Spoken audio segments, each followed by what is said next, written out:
Hello everybody, welcome back to the channel. This is Something Saturday on this channel where we talk about things we didn't get to talk about the rest of the week. And we have to talk about the Peter Pan horror movie, Peter Pan's Neverland Nightmare, and everything we know about it so far.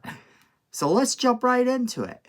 So we got our first glimpse into what the new Peter Pan Nightmare Neverland is going to look like.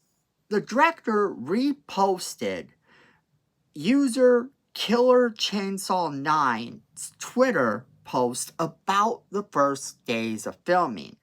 It says, first look at Peter Pan's Neverland Nightmare set photos. They have started filming. These photos are from day 1. Now it's day 2 of filming, production, and we could get more pictures soon. And the pictures aren't very telling of what exactly it is, but that's kind of the point. Now, what we do know is the little bit of information that started to come out about this movie, and it looks wild. It looks like something that you would expect from the people that brought you Winnie the Pooh, Blood and Honey. And why not? So, what exactly is this movie going to be about? So, Scott Chambers, who also recently starred as Christopher Robin in Winnie the Pooh, Blood and Honey 2, discussed the upcoming film with the AU Review, citing the films that have sort of been this creative inspiration to them. And this is what he had to say. Peter Pan is going to totally be really, really dark. One of my favorite films in a really twisted way is Hounds of Love from Australia. That's actually one of my main inspirations. It's like the biggest hint as to where I'm going with Peter Pan and Tinkerbell. I'm a lot more excited by characters and manipulation. All that kind of horrible stuff in horror is really important to play into suspense. If someone is desperate, it's horrible because you think what are they willing to do to you? So it's a mix of Hounds of Love and a film called Switchblade Romance, which is also known as High Tension. That's one of my favorites. That and then a little bit of The Black Phone. I'd say if you mix those three together, essentially the plot is Wendy's little brother is abducted. She has to basically find him, but I want it to be intense. Wendy is going to go through it. So that's what he kind of says about it, and that's very telling in the movies that he chose to kind of give us as his inspirations for the movie. The main one that a lot of people know, being The Black Phone, actually is very telling as to what you can expect from the Peter Pan character in this movie. Then it goes on to kind of tell you a little bit more about the movie. Wendy seeks to rescue her brother from the clutches of the monstrous Peter Pan, while Tinkerbell is a drug addict. So there you have it. Tinkerbell is a drug addict in the movie. I'm not sure how I feel about that. That could actually prove to be the craziest thing about this movie. But if they're setting it in a modern kind of setting and it's not meant to be in an actual Neverland, this could prove to be really strange. So what do the films that inspire this film actually tell us about the film? So, Hounds of Love is a 2016 film about a girl that's abducted from the streets by a demented couple. So that kind of also tells you a little bit about this movie as well. Being that that's a 2016 film, he's looking at horror that is a little bit more modern than some of the classic horror. So it tells us that he has been watching a lot of films that kind of taking things and elements from some of these more recent abduction and terrifying films to bring us something new and something new sort of for this Peter Pan nightmare. It could prove to be very good, or it could prove to be an absolute terrible idea.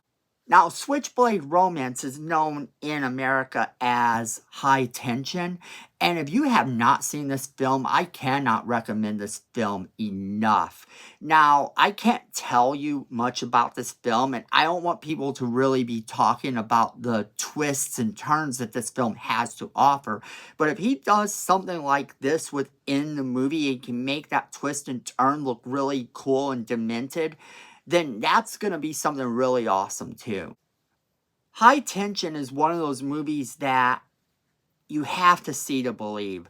It's one of the more modern horror movies being done in 2003. It still is one of the better little lower budget movies. And I don't think it had a very high budget. Having been originally made in France, it is a movie that is absolutely a blast to watch. So that part of it sort of does excite me to think that he is bringing us something from that sort of thing as part of the genre that he's kind of looking at. And then, of course, Black Phone is probably the more recent one on this list.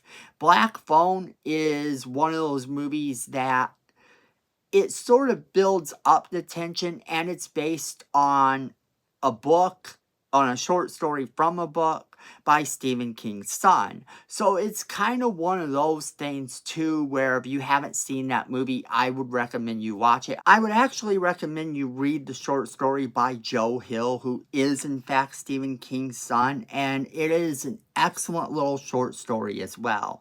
Now, this movie seems like it's going to reflect all of these. At least that's what we're being promised currently, and it could prove to be a really amazing thing.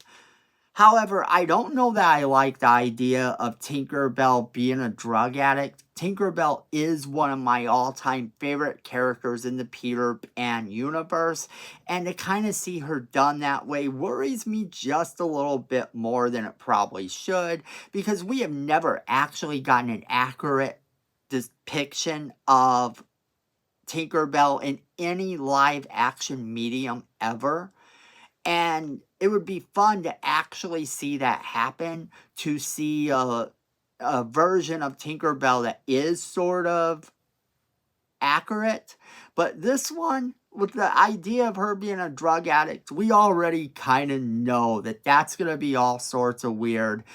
And I'm anxious to see how they do Peter Pan in here. And more specifically, I'm kind of anxious to see how they do Captain Hook. It seems to me that Captain Hook may in fact be the one that kidnaps Wendy's brother. However, we have been told that Peter Pan is the villain in this movie, so that kind of nixes that idea. It kind of looks like there's going to be maybe a team or some sort of demented family based on the descriptions of the movies that he was inspired by. Who knows exactly how insane this movie will be? What I do know is that it seems like this movie might be a little bit darker even than the Winnie the Pooh Blood and Honey. And for that reason, I'm kind of there for it. I do want to find out what they intend to do with this movie, how far they intend to take everything that they sort of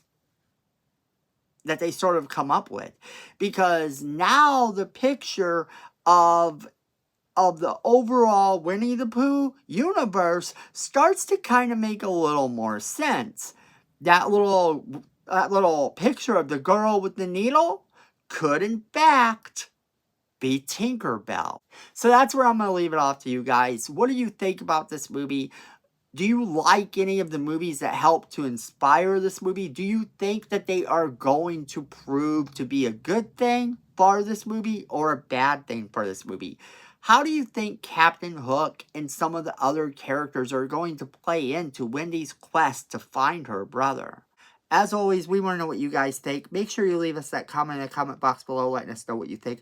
Don't forget to share this video with all of your friends that are going to want to be a part of the conversation as well. Hit that like button. It's free. It helps the channel. We appreciate it. Miko says we need more subscribers. You don't want to disappoint Miko, so go ahead and hit that subscribe button. Hit that notification bell while you're down there so you don't miss a single video we do. And then, friends, at the end of the day, I know it, you know it, and Miko knows that fandom is family.